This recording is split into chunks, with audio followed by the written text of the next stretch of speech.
Hey guys, I'm Amira and welcome to Open Up. This is your communication podcast and I am your host, also known as the communication expert. I'm your podcast host, your life coach, and also a speaker.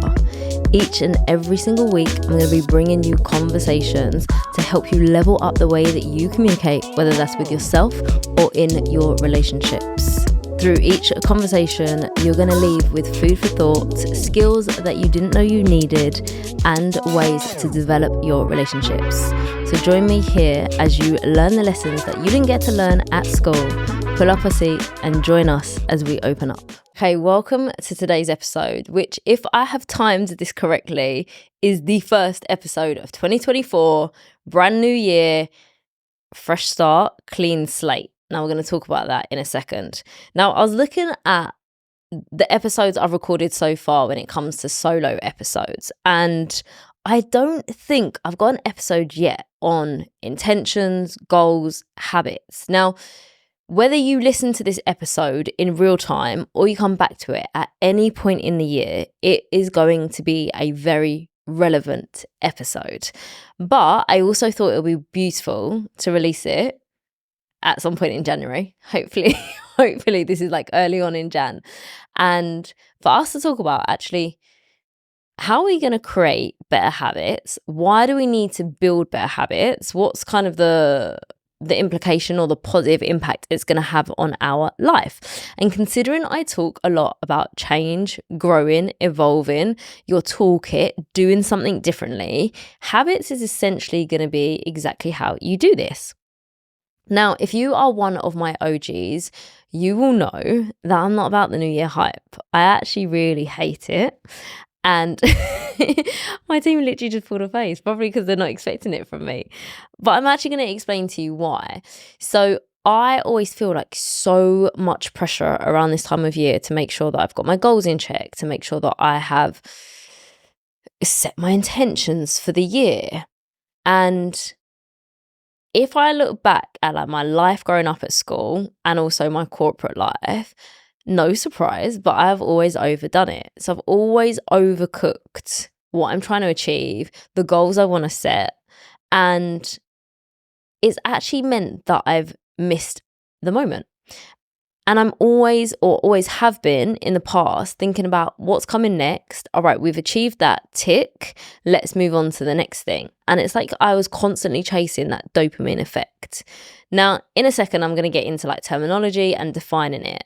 But that's a really big reason why I probably don't feed into the New Year hype. And I know that we can pull out the stats and we can talk about resolutions and we can talk about why they don't work. And I think as well, according to the research, most New Year's resolutions are broken by the 12th of January. 12 days, that is it. So given all the information that we already have, given that we know most people find it incredibly difficult to stick to their resolutions, this is why today's session is focused on habits. Now I'm going to caveat something. As much as I am not about the New Year hype, this does not mean that I'm not about reflecting, thinking about how we could do things differently and how I want to move forward, whether that's in my business life or whether that's in my personal life. So as much as I'm not about the hype, I am truly about reflecting and finding new ways of doing things differently. However, my big thing for me is the timing of the year. So I won't choose January as my time to sit down and set my biggest goals. I usually lean into when it's my birthday, which is April. It's like my new year. It's a new chapter I'm going to start. It's also a new season for me. So some of my people that have been here from the beginning, you know that's my favorite time of year. You know that's when I truly love to like lean into it. So whilst I don't like the New Year hype, that doesn't mean don't reflect. That doesn't mean I don't want you to think about ways that you want to move forward and ways that you want to do things differently. So that's the first thing. Now, going into this episode, I want you to give yourself full permission before we talk about anything else. if this is great timing for you, well, the fact you've clicked on the episode, I'm going to say yes, it is. If you want to reflect on your year now, or even if you're listening to this in the middle of the year or a few months into the year, like, I want you to take a stopgap and I want you to reflect. But the biggest thing I want you to do today is to give yourself permission to do this when it feels good for you. So if you just want to listen today and you don't want to take action, that's totally okay. But if you're feeling super hyped up, you're raring to go, you're feeling energized, and you like a new year, you don't have to be like me. If a new year is the greatest time for you to reflect, look backwards, and then think about your intentions going forward, then use that time. Let it propel you. So first thing is give yourself permission, listen and honor to what you need, and do that. So if you're like me and you have spent a lifetime overachieving, overdoing, overgiving, then for me these days is about finding those joy in those really small moments. And given you're in my community, I'm going to just take a guess that sometimes you tend to overachieve and overdo things and are constantly chasing the next thing. And this week I've just had like many beautiful moments of where I've been able to find the joy in the real small things. And for me, looking back to like a previous version of me, that is an incredible way of me measuring how I've grown and how I've evolved. And there's been moments where somebody's messaged me with good news. And I know you could say, well, of course, Amira, that's a moment where you're going to find joy in it. But previously I'd be like, yeah, great, on to the next thing. And actually I was able to take it in. I was able to really acknowledge why it was good news. And it was a surprise, which is always good.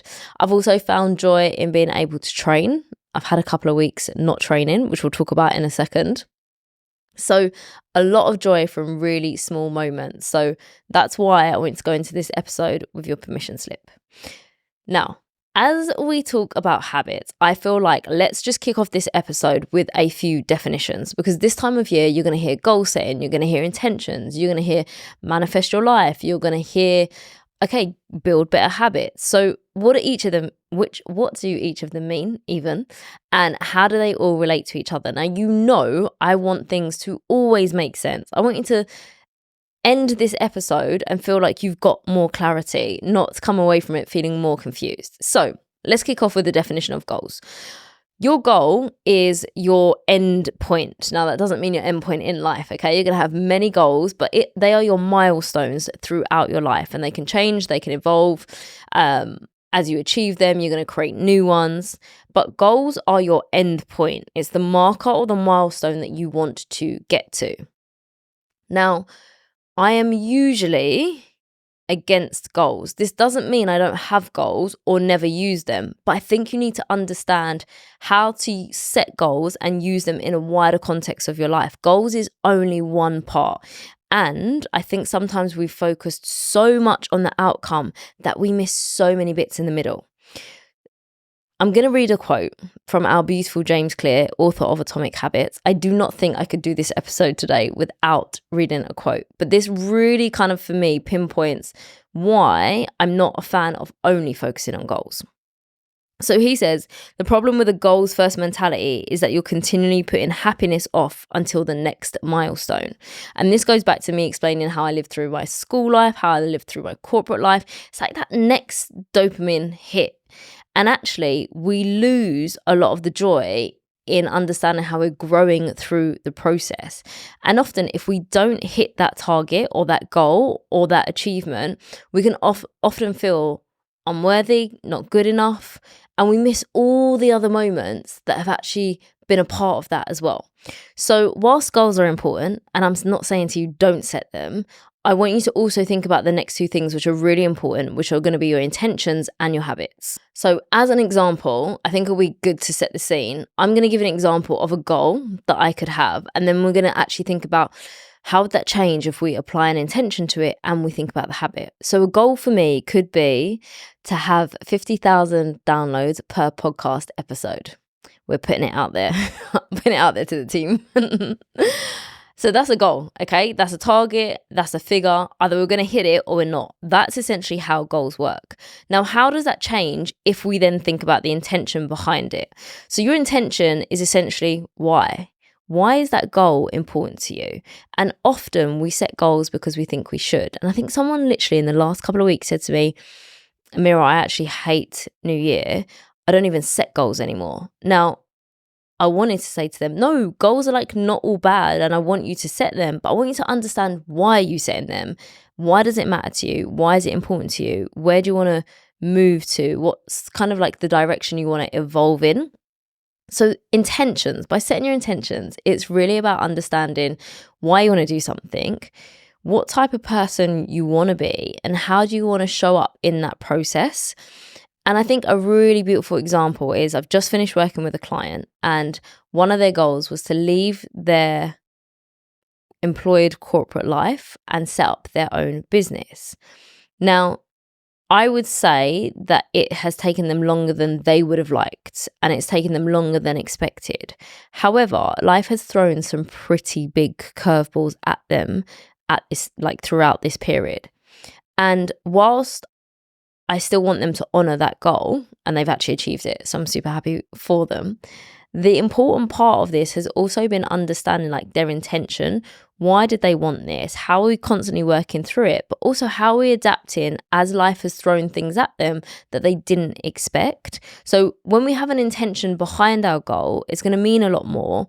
It also means we're going to frame failing or not achieving it in a different way. And it means we kind of move away from this all or nothing mindset, which I will come on to in a little bit with this episode. Okay, so the last and final definition I want us to go through is habits, which of course is what we're going to focus on today.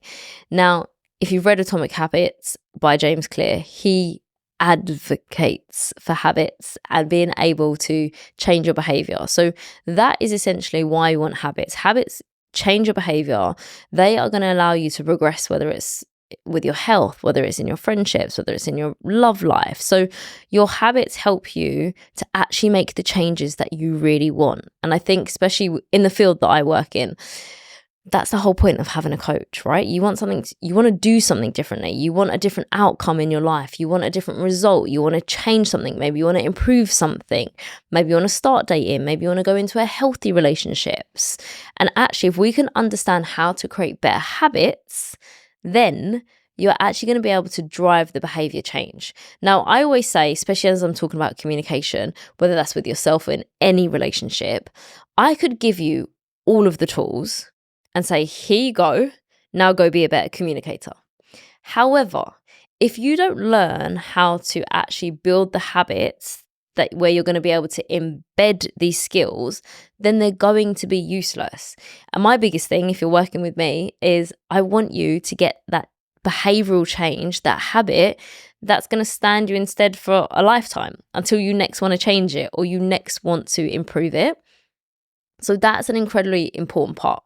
So we've got goals, we've got intentions, and we've got habits. We are not saying one is better than the other, but we are understanding how do the three merge together and why. This year, or whenever you listen to this episode, why do we want to focus on actually building habits? How long does it take to set a habit? And how can you get better at building them? Okay, so before I take you through step by step how you're going to build better habits, let's look at actually some of the mistakes and the places that you might be going wrong with your habits.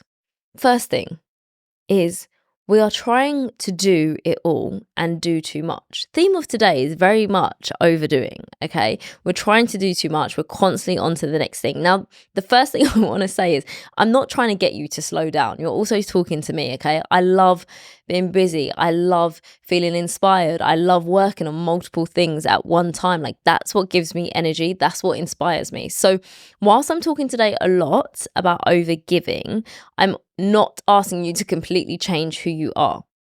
But one common mistake I see with my clients, in my community, and I know with my listeners, is you're trying to change everything at once. And that can be extremely difficult for your brain to actually cope with, because we want to make it super easy for your brain to actually start to build that habit.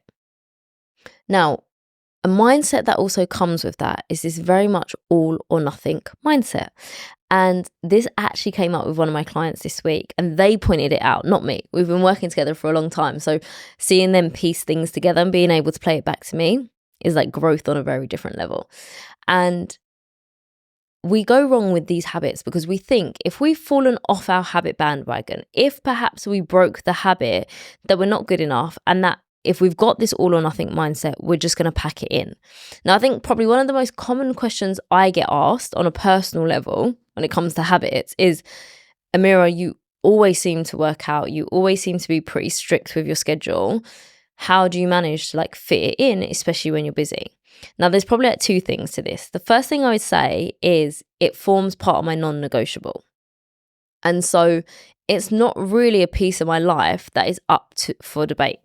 Now, if we go back to when we talked about intention, for me, I view it as an absolute privilege to be able to move my body. I also know that if I want to show up in the world in my best version of me, I want to be able to give my energy, my expertise to people, and bear in mind, that's what I do for a living, then I know moving my body and exercise is a part of that. Now, I think understanding why something is important to you, first of all, goes back to what we've already said around intentions, okay? Your habit is your behavior. What are you going to commit to? So it could be, for example, you're going to start each day with a 30-minute walk. That could be your habit. So the first thing is understand why it's important to you. The other side of that is, remember, if you break the habit or you fall off for a day or two, it's okay. You can restart. Now, the second part of this, when people say to me, yeah, how are you in such a routine? As I said at the beginning of this episode, for the first time in ages, I've had about 2 weeks off, like no exercise, trying to get my steps in, but not getting enough in at all. And it wasn't an intentional 2 weeks off. But it's also to say that I'm human. And whilst you might think I have it all together, which somebody said to me the other day, I massively do not. And even though I've had those 2 weeks off, I also know that whilst it wasn't intentional, my body needed a little bit more rest. I was also busy with work and my energy was going into different places. So as an example, coming into a fresh week for me, I'm really focusing on building back that habit. Now, in an ideal world, I'll train 5 to 6 times a week. Now, depending on my schedule, it isn't always possible. But coming off the back of 2 weeks without any movement, one, that first session back is an absolute killer. But two, I'm rebuilding it. So I'm not trying to go back to six sessions straight away. But if I can nail 3 sessions this week and next week, then after that, I'll add my 4th one in. So couple of points there, which I'm going to take you through step by step. But first thing, let's ditch the all or nothing mindset. 2, give yourself permission to make mistakes. And if you fall off, then think about how you're going to get back onto building that habit. And 3, you are allowed to be human. Okay, so a few other mistakes that I see, which I just feel, I hope I'm going to be speaking to you directly, is I've mentioned already, but trying to do too much all at once. It's as though you want to set yourself up to fail before you've even started to create that habit. Now, as I've said, your brain can only deal with so much at one time. And we already know that in the world we live in, we are bombarded with information. So rather than trying to do everything all at once, I want you to take a pause and think about, okay, what's maybe the 1 or 2 areas of your life that you really want to focus on? And I've got one of my clients who actually has worked with me consistently over the last couple of years, and we've done different coaching blocks on different areas of their life. And that's also allowed us to kind of get the results that they want in that area of their life as we work through that coaching block. And at the moment, we've got a lot of focus on their romantic relationship. So if you feel like you are doing too much or you're expecting too much of yourself, I want you to think about how can you strip that back and how can you actually just focus on one thing.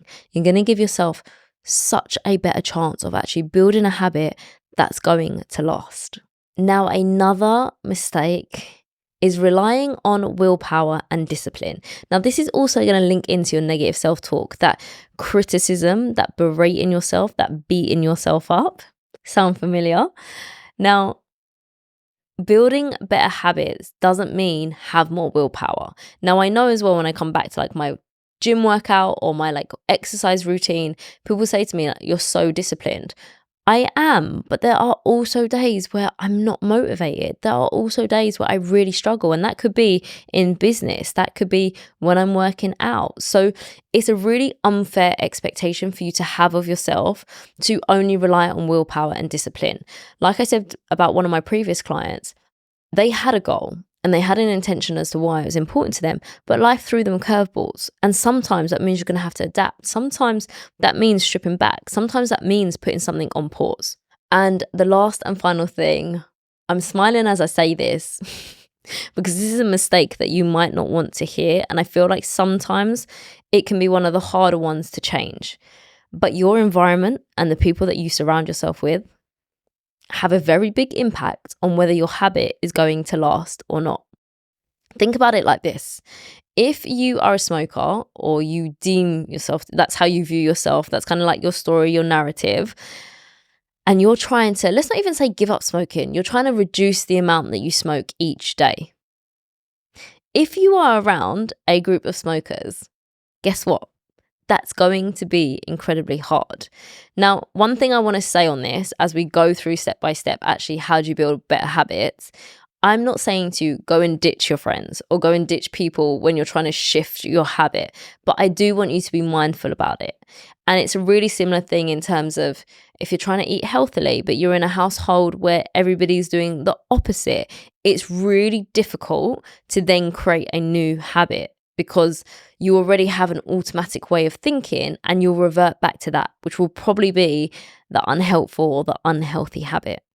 Okay, so now we've covered a few of the mistakes that I see the most, that I'm hoping that you can resonate with. Let's actually think about how we're going to do things differently. And I want to take you through 4 steps that you can apply after this episode and go into this year with intention behind it, and also build in consistency throughout the year. I always say as well, whether you're reviewing your goals, your intentions, where you're at, this is an ongoing thing throughout the year. And even I've been running a lot of leadership sessions lately, and it's performance appraisal. So it's that time where everyone sits down, looks at their objectives, and I've challenged them and I've said, have you gone a whole entire year and not checked in with your team about their objectives? How are they going to know how well they've done? How are they going to know what's working, what's not? And it's the same when you're setting your goals, your intentions, and creating your habits to bring out that change. You've got to constantly reflect. Now, in an ideal world, I'm going to say for sure do it at the end of the month. But if you're part of my IG community, I tend to do like a quarterly reflection with everybody to encourage you to look back, think about actually what's worked, what's not. Are your goals still standing? Do you still want to achieve those goals? Has anything about them changed? And then actually, what's our intention moving forward? And that is a much more meaningful way to move through your year. Okay, so step 1. I think I have probably exhausted this point already, but step 1 is ask yourself, why do you want to build the habit? So remember, the habit is the thing that you're going to do differently. That's the behavioral change.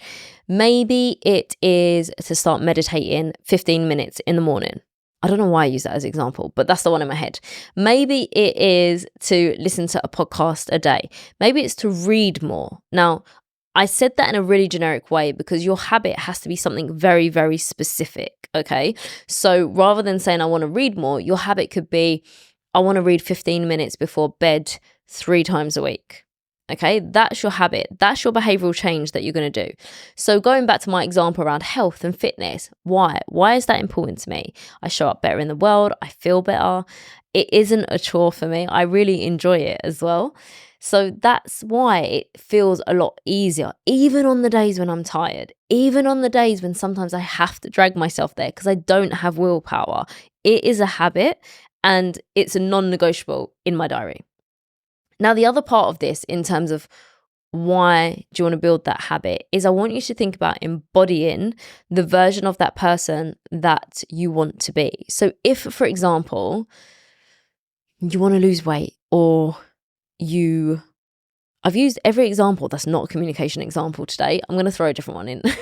Let's say you want to lose weight. Let's say that you want to get fitter. Let's say you want to stand up on stage and be able to confidently speak. Let's say you want to stand up and give an absolutely amazing presentation. Part of that and identifying what habits you need to build is really thinking about the identity of that version of you that exists. So the version of you that would get up on stage and speak confidently, what are some of those habits that that person would be doing? Would it be the preparation? Would it be scripting what they're going to say? Would it be practicing? Would it be researching their themes? And then build those into habits that are going to mean something for you.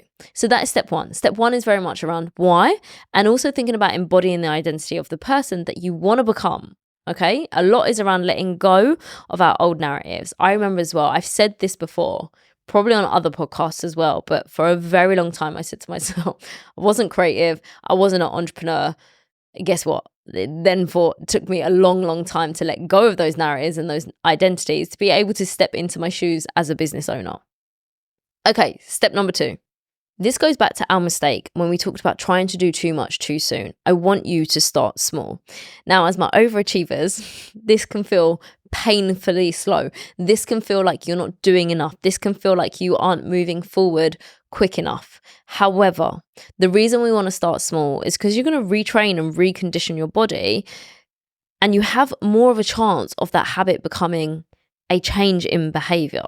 Now, I want you to think about when you're starting small, what are I like to call them your quick wins. What are the quick, easy things that you could implement?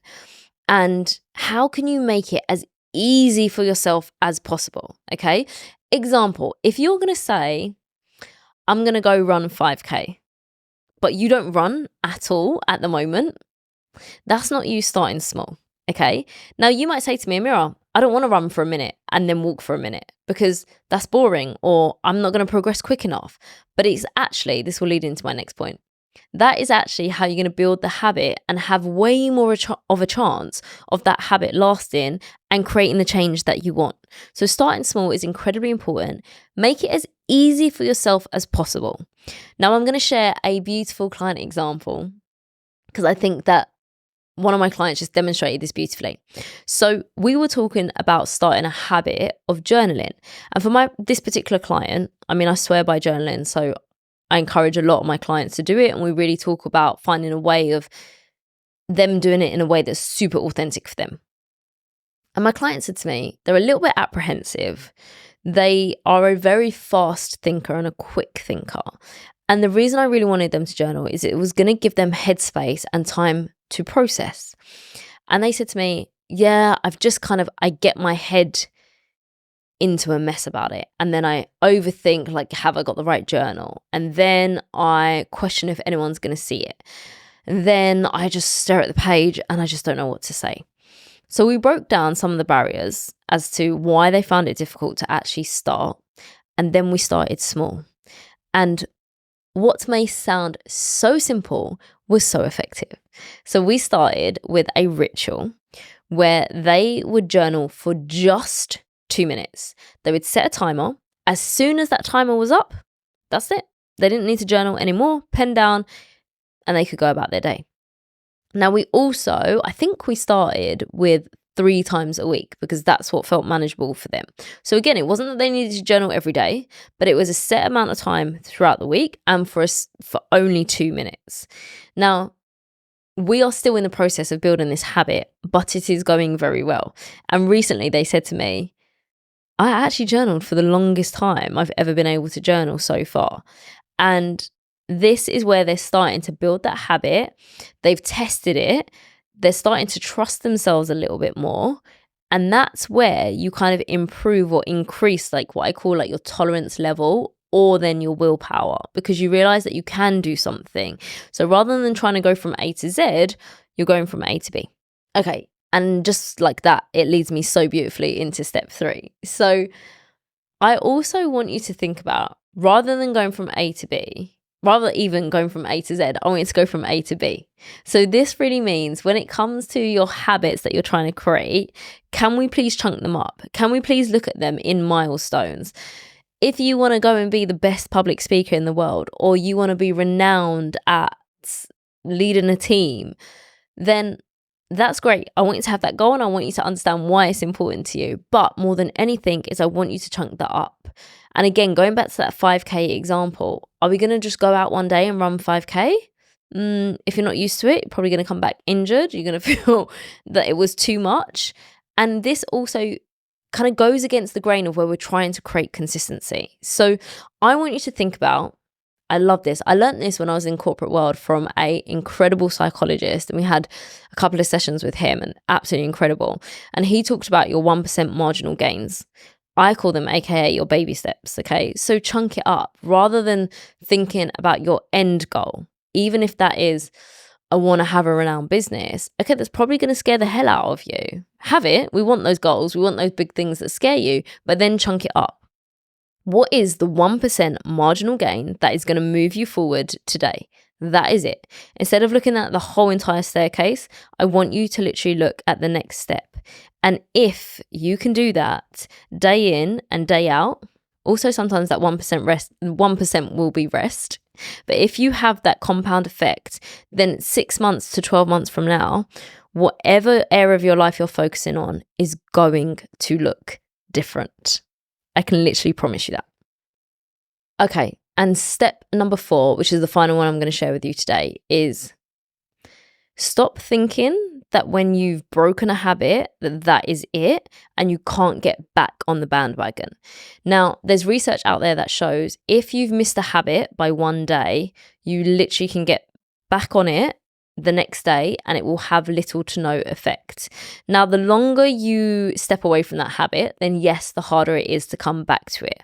However, the thing about building habits is consistency and patience. And this goes back to why we want to create small steps. This goes back to why we focus on those 1% marginal gains and not trying to do everything at once. So it requires a hell of a lot of patience. And it also requires you being able to repeat something again and again and again. Now, often people will ask me, Amira, how long does it take to build a habit? I always like to say it depends, which I know is the answer that everybody probably hates to hear. But what are you trying to change? What is the behavior that you're trying to build? Have you been doing the opposite for your whole entire life? Well, then it's probably going to take a little bit of a while to shift that and do something differently. The biggest thing is repetition is key. Now, you want to be able to at least try and go 30 days because that gives you that foundation to then build on it. Some habits are going to take you longer. Not everything you're going to be able to master within 30 days. And again, going back to some of the challenges that life throws at you, it will depend what else you've got on. It will depend what else you're trying to master and do. So that brings us to a beautiful close in terms of 4 things I want you to take away that I want you to start to implement. And again, if that feels too much, just start with 1. Like, what's the area you want to focus on? Why is it important to you? And what's one of those steps that you can take away and implement? And if I have to leave you with my 3 top tips, I would say patience, especially when we're constantly achieving and trying to look for the next thing. Consistency and repetition. And don't be scared to fail and get it wrong. Guys, thanks for joining us for another conversation this week. You know the deal by now, so please hit subscribe, leave a review. Don't forget to share this with a friend. And if you want to come and hang out with me, then click Instagram. You'll find me at _communication expert.